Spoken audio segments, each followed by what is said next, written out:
បាទជំរាបសួរបងប្អូនអ្នកគ្នាបាទសូមស្វាគមន៍សាជាថ្មីមកកាន់ Channel ខ្មែរ UA Team Official បាទវីដេអូនៅក្នុងការពេលនេះគឺចង់បង្ហាញបងប្អូនអ្នកគ្នាអំពីរបៀបបង្កើតវីដេអូដោយ free មិនចាំបាច់បង់ប្រាក់មិនចាំបាច់អស់លុយដោយនៅក្នុងនោះគឺយើងបង្កើតឡើងជាវីដេអូ AI ណាដែលបង្កើតជាមួយនឹង Alibaba AI ណា Alibaba AI អញ្ចឹងកម្មវិធីនេះគឺយើងអាចប្រើបាន free ហើយមិនចាំបាច់ចំណាយលុយទៅលើវាទេគឺក្រុមហ៊ុន Alibaba មកបានដាក់ឲ្យយើងប្រើប្រាស់ដោយ free មិនថាទាំងរូបភាពទាំងវីដេអូបាទគឺឲ្យប្រើ free តែម្ដងគឺមិនចាំបាច់ចំណាយលុយទៅលើវាទេតែលក្ខខណ្ឌគឺយើងត្រូវតែធ្វើការចុះឈ្មោះជាមុនសិនហើយបើសិនជាបងប្អូនអត់ទាន់ដឹងថាយើងចុះឈ្មោះយ៉ាងម៉េចបងប្អូនទៅមើលវីដេអូមុនរបស់ខ្ញុំបាទអញ្ចឹងដើម្បីចូលមកកាន់កម្មវិធី Q&AI នេះណាមុនដំបូងបងប្អូនចូលទៅបើកនៅកម្មវិធី Chrome ណាមិនថាកម្មវិធី Chrome ហ្នឹងគឺបងប្អូនអាចបើកក្នុងទូរស័ព្ទក៏មាន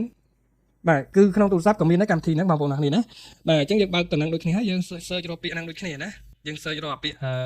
ហ្នឹងដូចគ្នាហើយយើងចូលមកចុចតាមដំណរ link នោះយើងនឹងមកដល់កន្លែងហ្នឹងហើយយើងត្រូវបង្កើត account ជាមួយវាជាមុនសិនបាទពេលដែលបង្កើត account ហើយគឺយើងនឹងបានចេញបែបនេះណាបាទហើយចង់បញ្ជាក់ថាយើងត្រូវមាន email ជាប្រភេទ Yahoo Mail ឬក៏ Hotmail ណាដើម្បីបង្កើតជាមួយវាព្រោះ Gmail អាចនឹងអត់ដើរដោយសារវាជារបស់ចិនណាបងប្អូនអ្នកគ្នាហើយដឹងហើយបងប្អូនថារវាងចិននិងអាមេរិកវាមានបញ្ហាអីបងប្អូនគួរតែដឹងហើយណាបាទអញ្ចឹងចំណុចទី2យើងត្រូវទៅ say comment នៅកន្លែងនេះណា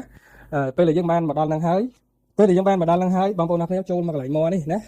ចូលមកកន្លែង more នេះបងប្អូននឹងឃើញពាក្យមួយដែលគេដាក់ថា video generation ហ្នឹងសម្រាប់បងប្អូនណាដែលចង់បង្កើតវីដេអូហើយនឹង image generation បាទសម្រាប់បងប្អូនដែលចង់បង្កើតជាមួយនឹងរូបភាពណាបាទអញ្ចឹងយើងចុចទៅព្រោះយើងចង់បង្កើតវីដេអូបាទយើងយកវីដេអូ generation ហើយកន្លែងនេះតម្រូវឲ្យយើងសរសេរជាភាសាអង់គ្លេសតែវាអត់បញ្ហាទេបើសិនជាយើងមិនចេះអង់គ្លេសយើងអាចប្រើ Google Translate ដើម្បីសរសេរឲ្យបកប្រែទៅជាខ្មែរអញ្ចឹងមកបាទយើងចង់បង្កើតពីអីសំខាន់កំណត់យើងចង់ធ្វើពីអីណាបាទឥឡូវនេះខ្ញុំនឹងបង្ហាញឲ្យបងប្អូនមើលបាទអញ្ចឹងបើសិនជាយើងអត់ចេះអង់គ្លេសអត់បញ្ហាយើងចូលមកកាន់ Google Translate ហើយសរសេរឲ្យវាបកប្រែទៅជាភាសាអង់គ្លេសអញ្ចឹងណាបងប្អូននេះអាច switch គ្នាបានណាអញ្ចឹងយើងសរសេរឲ្យទៅតាមអ្វីដែលយើងគិតឃើញនៅក្នុងខួរក្បាលរបស់យើងគឺយើងចង់សរសេរពីអីយើងសរសេរពីហ្នឹងមកបាទគឺសរសេរជាអក្សរខ្មែរបន្តមកទៀតឲ្យវាបកប្រែទៅជាភាសាអង់គ្លេសបន្តមកទៀតយើងធ្វើការ copy បាទ copy វាហើយយើងដាក់មកកន្លែងហ្នឹងមកហើយយើងចុចផាសហ្នឹងណាបងប្អូនណាហើយបន្តមកទៀតចុចនៅកន្លែងសញ្ញាព្រួយឡើងលើណាសម្រាប់ទូរស័ព្ទដៃហើយសម្រាប់កុំព្យូទ័រយើងចុច enter ក៏បានដែរបាទមិនចុច enter មកហើយ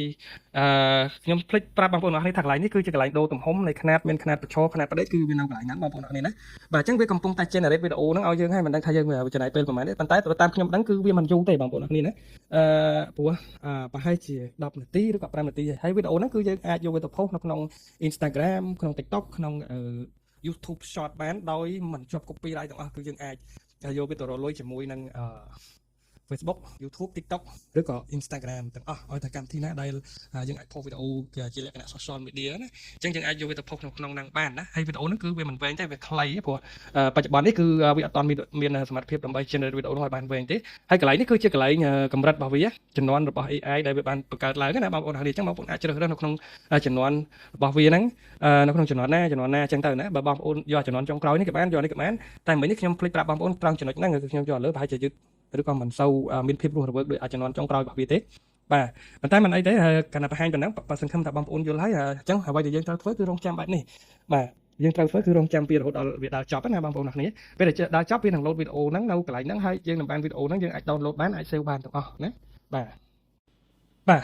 ពេលដែលវាដល់ចប់វានឹងបង្ហាញវីដេអូជូនបងប្អូនទាំងអស់គ្នាហើយចង់បញ្ជាក់បងប្អូនទាំងអស់គ្នាថាវីដេអូហ្នឹងគឺបង្កើតបានតែ5វិនាទីទេបាទវាអត់ទាន់មានសមត្ថភាពអាចបង្កើតបានវែងជាងហ្នឹងទេបាទបើបងប្អូនចង់បានវីដេអូហ្នឹងវែងជាង5វិនាទីគឺបងប្អូនចូលមកប្រើជាមួយនឹង Kling AI តែវាគ្រាន់តែជាប់ watermark ណាយើង copy comment prompt មកនេះហើយកន្លែងនេះយើងជ្រើសរើសនៅ5វិនាទីណាបាទហើយអានេះយើងយកប្រភេទបញ្ឈរបាទហើយបន្តមកទៀតយើងធ្វើការ generate វាទៅណាបាទយើងធ្វើការ generate ទៅ prompt cannot be changed ណាprompt ហ្នឹងដាក់កន្លែងនេះបងប្អូនណាបាទអញ្ចឹងnegative prompt អានេះខ្ញុំមិនបាច់ដាក់ទេបាទអញ្ចឹងយើងចុចgenerate វាទៅណាគឺវាដើរបែបនេះហើយអានេះគឺយើងបានរូបភាពមួយដែលមានក្បាលជាឆ្កែចំណែកឲ្យខ្លួនជាត្រីកំពុងតែហែលនៅលើនៅក្នុងទឹកបងប្អូននេះបាទអញ្ចឹងបើសិនជាបងប្អូនចង់បានរូបឈរបងប្អូនចុចយក9.16នេះមកហើយយើងដាក់ comment prompt ដដែលមកហើយដាក់ comment prompt ដដែលហើយយើងរងចាំវាមកហើយចាំបញ្ជាក់ថានេះអត់ជាប់ watermark ទេយើងអាចទាញយកវីដេអូហ្នឹងបានយកទៅប្រើប្រាស់បានហើយអត់ជាប់ copyright អត់ជាប់ watermark ឬក៏អត់ជាប់អីទាំងអស់ចឹងបងប្អូនអាចយកវាទៅរកលុយនៅក្នុង Facebook TikTok YouTube Instagram ឬក៏រកលុយជាមួយនឹងអីផ្សេងៗក៏បានដែរតែបងប្អូនអរគ្នាចង់ធ្វើណាបាទអញ្ចឹងយើង generate វាមិនសារទៅថានេះគឺយើងយកមកຂະຫນាត់ចំនួនចុងក្រោយរបស់វាមើលថាតើវាសមត្ថភាពវាខ្លាំងប៉ុណ្ណាអញ្ចឹងណាបាទឥឡូវខ្ញុំទៅហើយភាសាទៀតពឹបចានេះគឺជាប្រភេទលក្ខណៈរូបភាពបញ្ឈរណាបាទចាំពេលដែលវា generate ចប់យើងទៅធ្វើ test សាកល្បងមើលថាតើវាសមត្ថភាពវាធ្វើប៉ុន្មានចំយ៉ានេះគឺជាសត្វត្រីបាទក្បាលឆ្កែតែយើងអាច generate វា2 3អញ្ចឹងណាដើម្បីឲ្យវាហែលវាមើលទៅវាអត់ដូចគ្នាទេទោះបីជា comment ដូចគ្នាមែនតែរូបរាងរបស់វាគឺអត់ដូចគ្នាទេបាទហើយយើងអាច save វាណា save វាដល់យើងចុចចឹងមកយើងនឹងធ្វើការ download វីដេអូហ្នឹងយកទៅ post នៅក្នុង reel ឬក៏ Instagram ឯបានដូចគ្នាហើយសម្រាប់ Kling AI គឺវាមានរយៈពេលចាប់ពី12នាទីចុះក្រោមណាអញ្ចឹងបើចង់បានពេលចង់បានលឿនបងប្អូនអាចទិញវាទិញជាលក្ខណៈpremium plan ណាគឺតម្លៃរបស់វាយើងមើលតាមតារាងរបស់វានេះគឺអានេះសម្រាប់ free យើងធ្វើ test ហើយអានេះគឺសម្រាប់ប្រើប្រាស់ប្រចាំឆ្នាំគឺមួយឆ្នាំ$79វាប្រើរហូតដល់មួយឆ្នាំណាហើយអានេះគឺលក្ខណៈ Pro បាទលក្ខណៈ Pro ហ្នឹងគឺ$293.4សេនក្នុងមួយឆ្នាំណាហើយអានេះគឺជាលក្ខណៈប្រហែលឆ្នាំបងប្អូននេះនេះមួយឆ្នាំដែរ Premier ហ្នឹងគឺផ្ដាច់គេតែប្រឌិតផ្ដាច់គេល្អផ្ដាច់គេណាបាទអញ្ចឹងយើងអាចទិញវាបានបាទអញ្ចឹងនៅក្នុង Kling AI នេះគឺយើងអាចទិញវាជាលក្ខណៈ Premium ដើម្បីធ្វើការជាមួយវាតែបើសិនជាចង់ប្រើ free ដែលមិនអស់លុយគឺយើងអាចប្រើជាមួយនឹងកម្មវិធីនេះបានណាបាទគឺ Kling AI នេះបាទយើងមើលទៅយើងប្លែកៗដែរបងប្អូនអរគុណណាបាទ